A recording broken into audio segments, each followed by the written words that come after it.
Quick message at the beginning. Thank you for all the support. You guys are awesome. At the end of the day, you guys do what you want to do. I don't pressure you guys to subscribe, like the video, or any of that stuff that gives you cooties, but we're really close to 100, so that's cool. I provide timestamps on this video as I normally do, so you could skip the intro or any other portion as you please. Personally, I feel like it's worth it to listen to because I don't want you guys thinking I'm just some random tourist who talks about action games. I really have a history with Ninja Gaiden. Sit back and let's discuss some Ninja Gaiden. This is long overdue.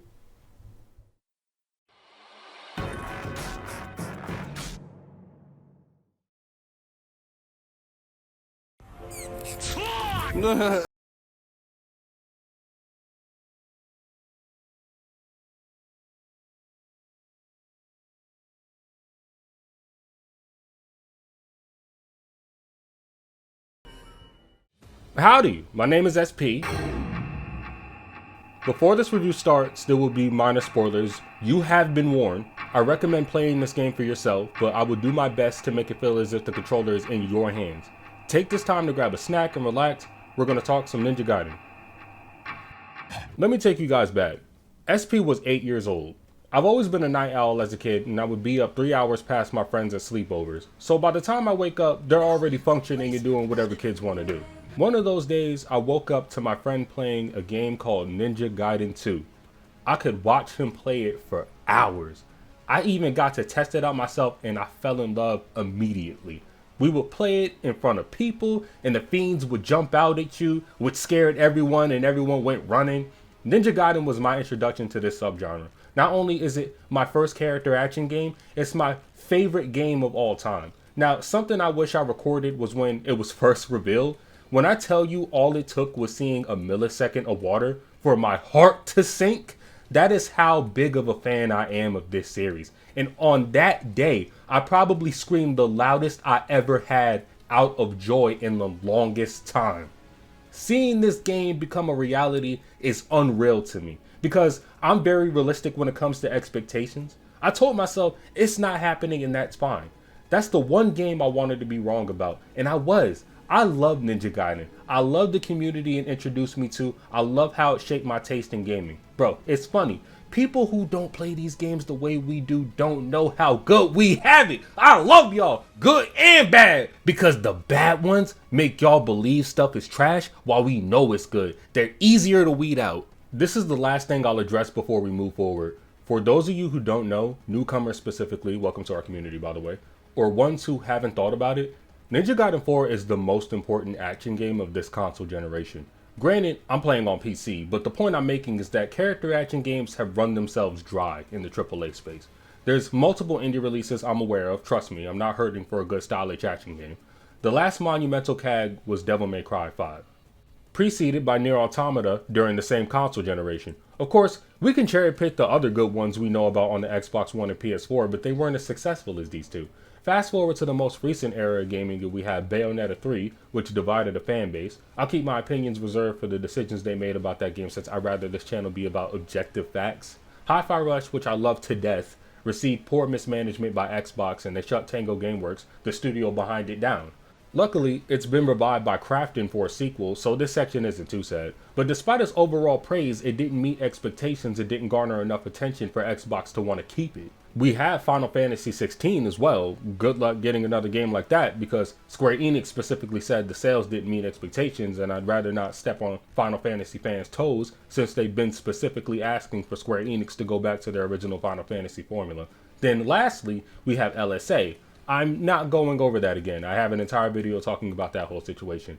Now, we need a title to prove that it can take hold of that past torch and keep it aflame. In a world where Souls-likes, roguelikes, boomer shooters, cozy games, and an odd uprising of survival horror specifically inspired by early Resident Evil, Ninja Gaiden 4 is not only the future of the series' last hope, the integrity of Team Ninja and Platinum Games' last hope, but it's the last hope of the character action game community.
They found out that Ninja Gaiden stopped playing on the Xbox. and everybody's wilding now. Ninja Gaiden Been canceled for years, yo. That's why I'm confused. This is where I'll put my initial impressions. Now that I've finished the game, it was said somewhere that the average playtime to finish it was 15 to 20 hours. I beat it in 10. I don't know if that was because I've been playing this game since I was 8 years old, but I finished it pretty fast. I went to bed an hour before I would have finished, then woke up and beat it. That sounded so wrong.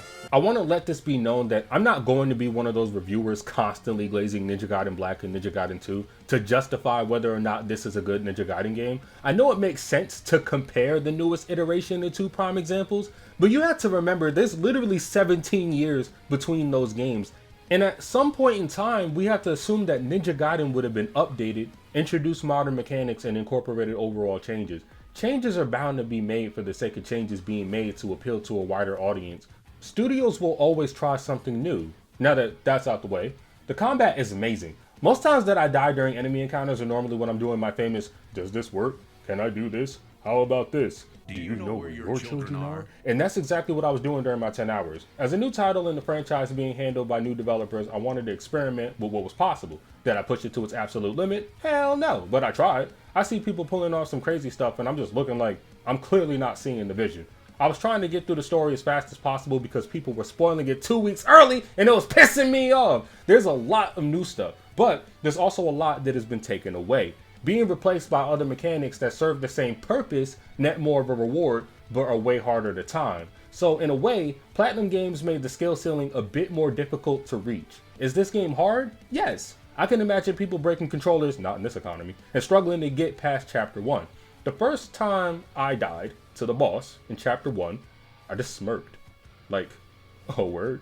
That's what I'm in for? And trust me, I died a lot. I refused to use this game's version of Talisman of Rebirth. Everything felt great. There's some jankiness here and there where Yakumo or Ryu's targeting and pathfinding needs to be fixed.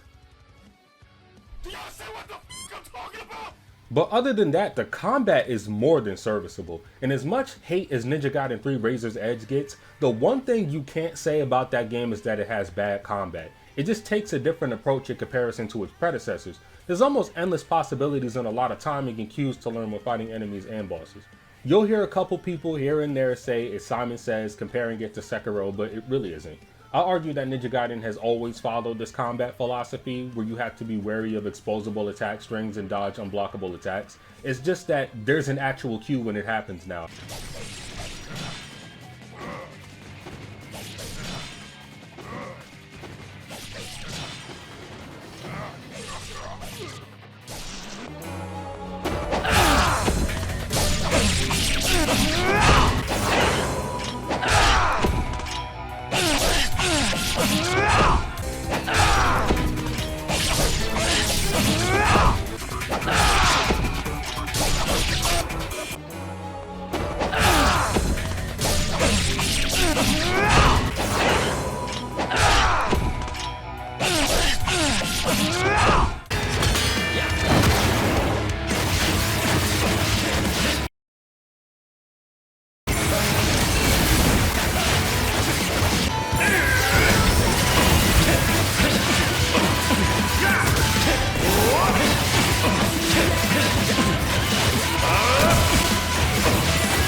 I mean, Ninja Gaiden as a whole, and this goes for literally any iteration in the series,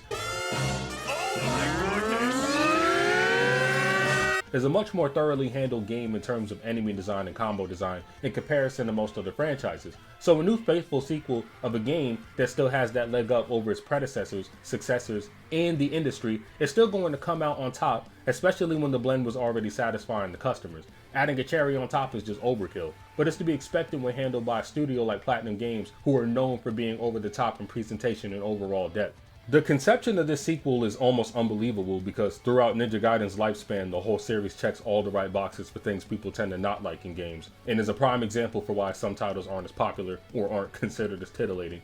Difficult game, doesn't hold your hand, has a learning curve, scantily clad women because people are afraid of vagina, and it does not care about your feelings. Now as for Ninja Gaiden 4's case, here's reasons fans would get pissed who don't care about all of that cowardly nonsense to avoid a video game as mentioned prior. New protagonist that replaces main character, new studio, new modernized mechanics. It doesn't control exactly like Ninja Gaiden 2 and that makes my tummy upset.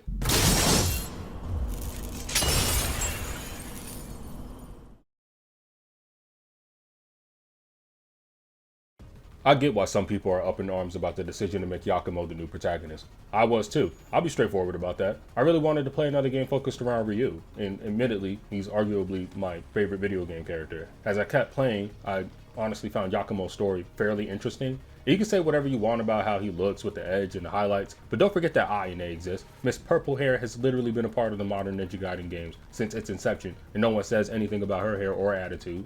A little bit of highlights and the hair never hurt nobody.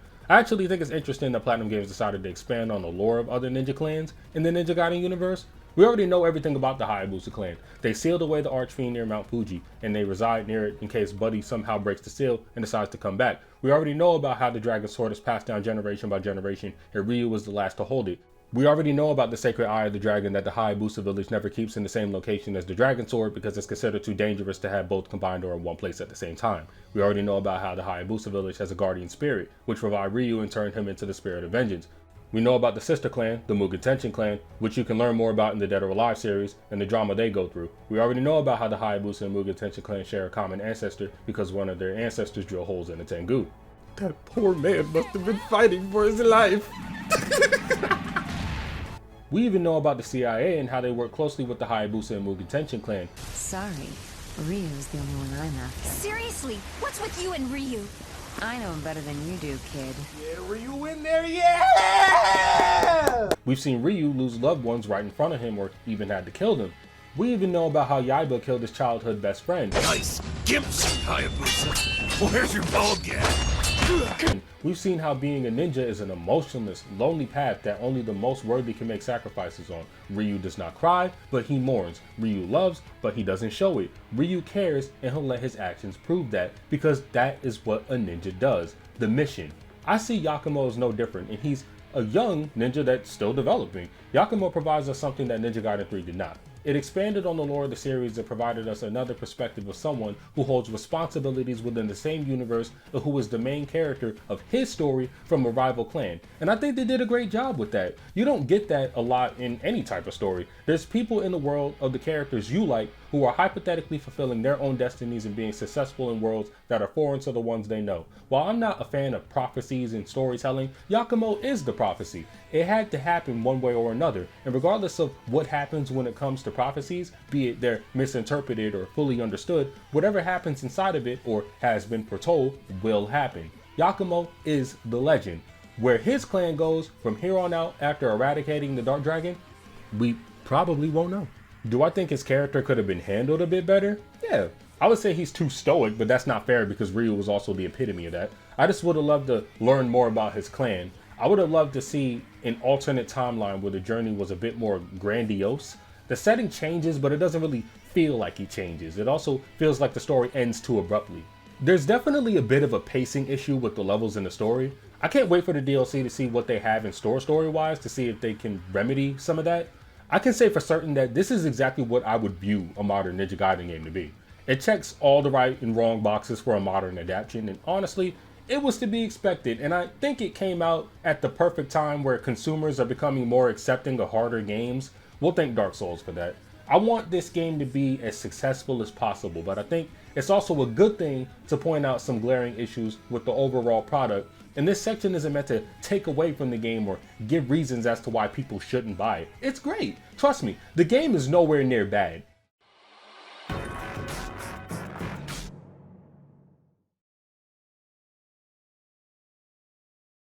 I'm a firm believer that NG4's level design is actually pretty good. Great, in fact. Many nicks and crannies, many alternate routes to take, and I mention this because I believe this is technically a part of the level design. As you progress through the game, Umi, your tech wizard companion, will give you challenges. Somewhere in the level, or at some point, you'll have the opportunity to fulfill a request from the contractor via her little terminals normally placed at the end of intense battles. You're actually encouraged to explore levels to find out where the contractor's issue lies. I thought that was actually pretty cool and a good way to instill a sense of exploration in the player. Then there's the Sonic Adventure 2 sections with the rail grinding, the wind gliding, and the surfing, which appear throughout the entire game. They're all nice additions, which should have been used less, but still cool. But here comes the gripe I have with NG4. So think about it like this.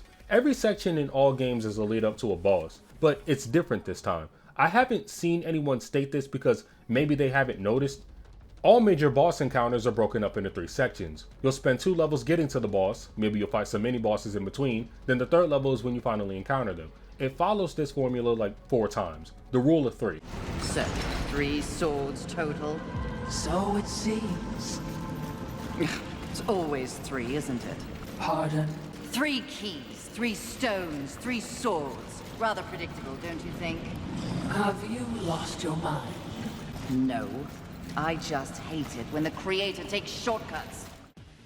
It got a bit played out and old to the point where I didn't even bother exploring anymore. I just wanted to fight the boss. And there was this section where you had to chase this fish for 3 levels and it got super old real quick. Like, can this thing just fight me? Also, quick spoiler.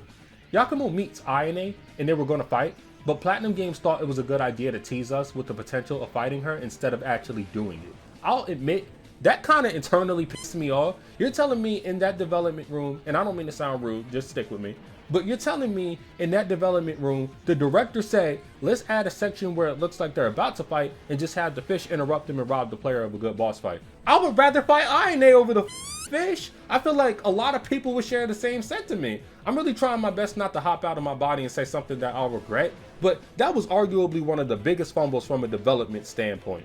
You guys would have been the first to put in an Ayane boss fight and you literally screwed up the vision. Like, are you serious? We got to fight Ryu. Why not add Ayane into the mix? I'm not going to harp on that for too long because this next part needs to be addressed as well, but the game is still good in my opinion, just a bit of an oversight on what fans would have wanted. With all the comparisons to the level design in Ninja Gaiden Black, I think veterans gotta let that go. You have to remember that these games take place in 2 completely different locations, one modern and the other ancient, so don't expect Ryu or Yakumo to go looking around for cogs to melt fire to fight dragons taking a bath in nature's hot spring. Oh, and also in modern game fashion, this game has a proper autosave and checkpoint system. Now, how does this game treat Ryu? The way they treated Ryu was kind of f***ed up. Like, it's cool that he's playable, but his gameplay and levels are ruined by the fact that they're just Yakumo's levels, on top of the fact that he fights Yakumo's bosses, aside from an original one he has. Yes, that's correct. Ryu has 1 original boss. You just fight Yakumo's bosses, but as Ryu. I love playing Ryu, but his sections were literally the least enjoyable to me because it was just replaying Yakumo's content, but as Ryu. His levels feel like a complete afterthought, and his sections alone kind of killed the replayability for me, says the person who literally started his Master Ninja run. We'll talk more on that. I would honestly rather skip it than be forced to play it because the section is essentially sloppy seconds of Yakumo's levels. And this is going to be crazy hearing me say this, but I remember saying they need to make a black version of this game that changes all of the Ryu sections to something original. I can't believe I even said that. Spending more money on another version in this economy? Even Dante got more respect than that in DMC4. I would prefer Ryu sections to just be taken out if that's all you're forcing me to do. And as I'm typing this script, I've been seeing a lot of fans who have shared a similar sentiment. Ryu, I won't say much about him, just in case, but I don't think he should have been in the game. And I'll just leave it at that for now, just in case no one's beat the game. What did I say? I called him an afterthought pretty much during my first playthrough. But yeah, I don't think he should have been in the story because the way they have him, it's like they don't do enough with him. So it's kind of like a missed potential. Secondly, the ninja trials that you unlock at the end of the game are interesting, but I wouldn't say that they're good. This time around, the trials have conditions that you're forced to follow. And it's not that if you don't follow them, you'll fail. No. They will literally turn your options off if that's what the trial deems will be the condition. You can also go back and fight any boss at any difficulty if you want with boss challenge. I'll admit, the endgame is kind of bare bones. Ninja Gaiden 3 Razor's Edge had the best ninja trials in the entire franchise because it not only had well-crafted enemy waves, but Team Ninja actually went out of their way to remake the bosses from Ninja Gaiden 1 and 2 and brought them back from multiple stages. I also think some of the stages had original bosses that weren't even in the story mode. Bro, they literally had two versions of Genshin fighting you at the same time with another Genshin. They do have some surprise return enemies in the new trials though, like the Black Spider Ninjas. I was surprised to see them, that's dope, but it feels like there's definitely something missing. In Razor's Edge, you had the Acolyte stages, Mentor stages, Leader stages, Master Ninja stages, and Ultimate Ninja stages. You can crap on Ninja Gaiden 3 or Razor's Edge as much as you want, but Team Ninja did a good job with that endgame content of both versions despite only having like 7 months to make the game. Ninja Gaiden 4 has a good framework for endgame content, but I personally think we need a little more. And I'm not harping on it because it's very common for action games to not have much content after beating it, but I would say that was definitely one thing I was looking forward to the most in a Ninja Gaiden title. I love me some ninja trials.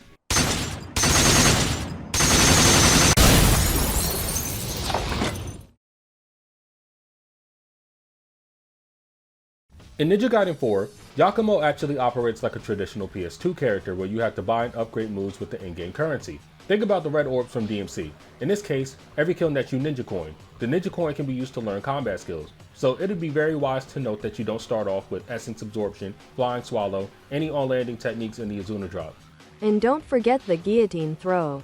How silly of me. You're also given weapon XP to unlock abilities for all 4 of your weapons in the Blood Raven form, but there's a secret last other weapon, the Dark Dragon Blade. You unlock it completely after you beat every boss challenge, but it's given to you during the last mission. You lose it shortly after. It's basically the Dragon Sword, so it'd make more sense to just talk about Ryu for that. You can also sprint in this game.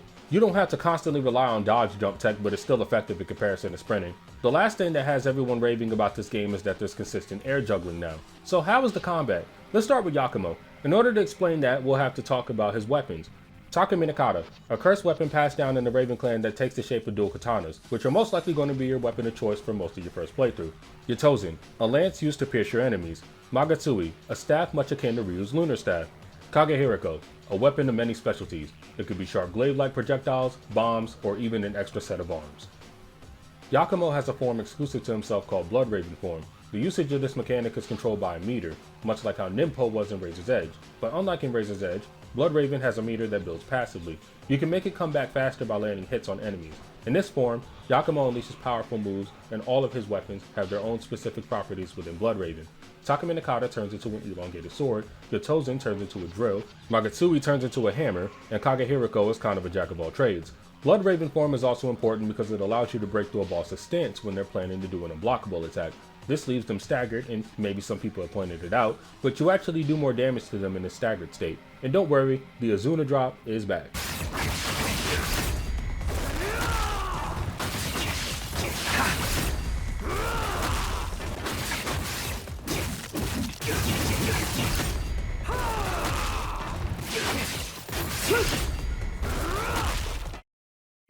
Oh, what is this circular meter thing? Glad you asked. That's Yakumo's Berserk state. It kinda acts like Devil Trigger from Devil May Cry. Yakumo gets more powerful and he's allowed one use of this ultimate ability that'll sever basic enemies in half. Each weapon has its own ultimate attack animation. Die. This is it.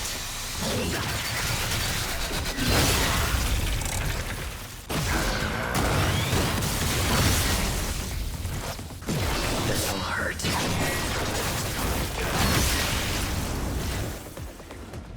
This thing basically shreds all enemies in half unless it's a boss. Since this is a modern action game, you already know what that means. It has a... This can be converted into a counterattack if timed within a tight window. It should also be noted that the counterattack has been changed. There is no specific frame to counterattack like before. You must parry, then counterattack. But don't feel too bad. I think Ninja Gaiden 4 has the most unforgiving parry in all of gaming. I heard it's 3 frames. I believe it being 3 frames wholeheartedly from my experience. As for Ryu, many of you know this, but he only has the true Dragon Sword in this game. They've addressed that they're going to give him more, but remember to keep your expectations low. We don't really know what that entails. This is my favorite video game series, so I think it's a blessing that I can keep it a buck with you. His sections operate differently from Yakumo, where instead of using Ninja Coin to get new abilities, he has to explore an open chest in order to find new techniques. He basically has everything Yakumo does with some differences. He hits like a truck, he has more HP, I guess his stats in game are lore accurate. The equivalent of Yakumo's Blood Raven form for Ryu is his Gleam form. It's also meter based, but if you're constantly on the move and building it up through hits, you shouldn't have a problem maintaining it. There's a bunch of possibilities with the combos just like Yakumo. While activating Gleam form, you also have access to Ninpo. Returning are the Art of the Inferno, Wind Blades, Piercing Void, and Flame Phoenix. Just like Yakumo, Ryu now has a Berserk-like form where he mows everything down in sight. It doesn't have an official name because this entire section about Gleam form just says Dragon Sword Gleam form when it's introduced, while also calling it Gleam form for the Berserker mode thing, so we'll call it True Dragon Sword mode. I feel like that definitely proves that Ryu is an afterthought because Yakumo has a name for his.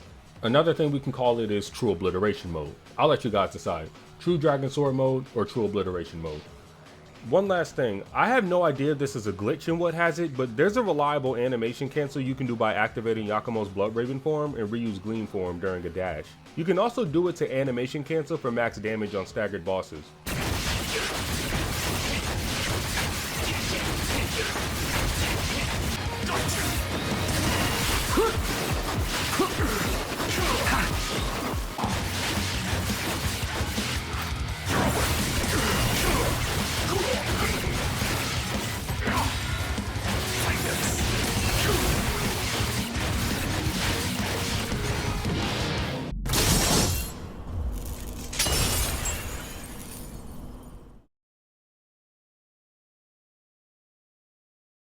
This is probably the most important part to address. I do see a lot of people griping about the difficulty the enemies present, and I also see people praising the enemy aggression. So I'm just going to be blunt.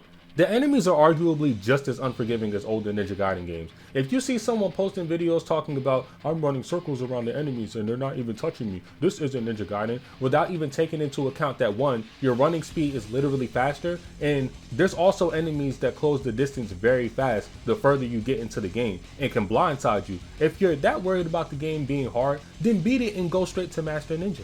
I already mentioned earlier in the video that I started my Master Ninja run, and I can confirm that you're either one shot or two shot at all times. Here's a clip. Don't stand a chance.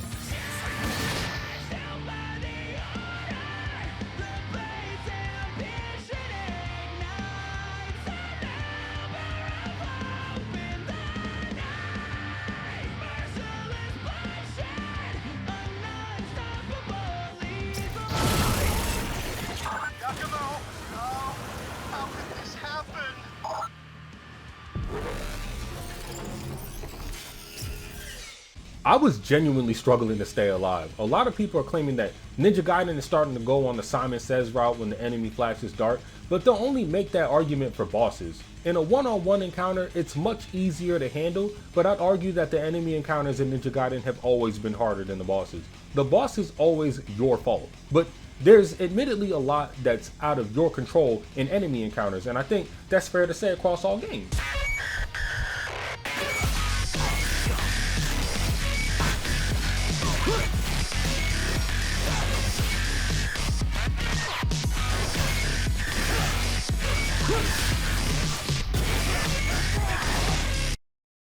So with that being said, when the enemy flashes dark, you have to use Yakumo's Blood Raven form attacks or Ryu's Gleam form to break their stance. It's actually very easy to get hit by some of these moves because of the player's habit of overextending and leaving themselves vulnerable. Did I mention that the dark glow indicates an unblockable attack? One mispress on Master Ninja mode or you not pressing anything at all and that's basically your life. You'd also be wise to save that meter during enemy encounters. Enemies won't hesitate to use an unblockable move on you, and you better be ready to take advantage or move out of the way because those things can one-shot on Master Ninja. Also be wary of grab attacks.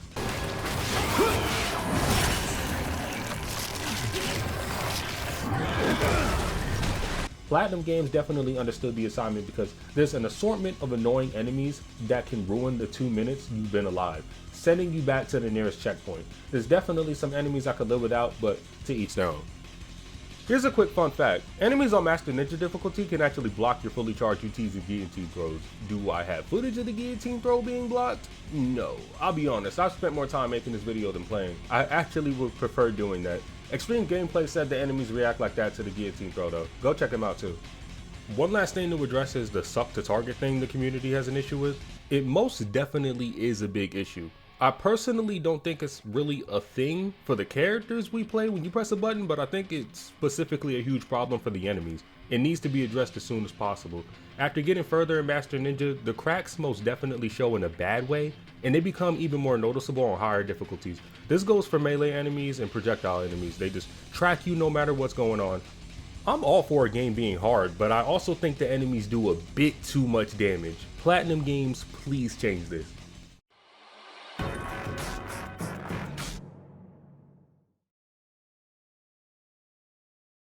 Bugs/fixes. Please fix the block buffer. Sometimes enemies hit you even while holding block preemptively. Fix the tracking on UTs and fix the tracking on Flying Swallow. Make Ryu's wall jump as fast as Yakumo's as well. Feature reintroduction.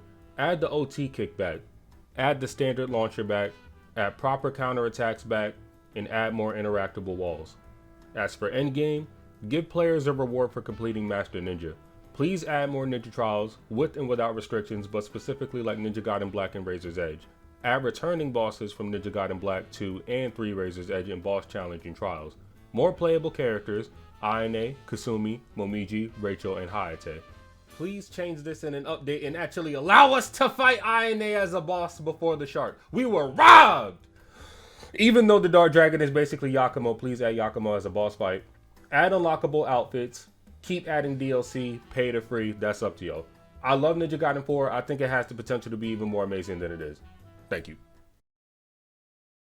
It's not the first time one of the people I looked up to growing up has passed away. I don't have idols anymore, I've learned my lesson with that, but I just want to take my time to properly say thank you to Itagaki. You literally directed 2 of my favorite games of all time. Ninja Gaiden is my favorite game. And something in me feels like life has to balance us out with some bad along with the good.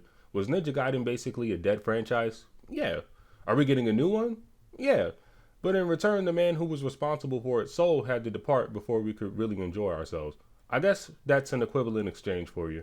I'm writing this before the game drops in 4 days, so with that being said, if equivalent exchange is in the works, this game is going to be good. Rest in peace, Tomonobu Itagaki. We will never forget your influence. Thank you. And thank you to all that stuck around this long. I hope you all have a nice day. Stay happy and healthy. I really mean that. The second part of this tier list is in the final phase of editing, so it's basically done. Hopefully, Hamarahime comes out soon and I can review that as well to give you guys a little something extra. I have another original video essay that I have in mind, so stay tuned for that when I finally get my thoughts together. Please be safe. Are you all right, Colonel? Yeah, I'm fine. Except, it's a terrible day for rain. What do you mean? It's not raining. Yes, it is. Oh, so it is. Why don't we head back? It's getting chilly out here.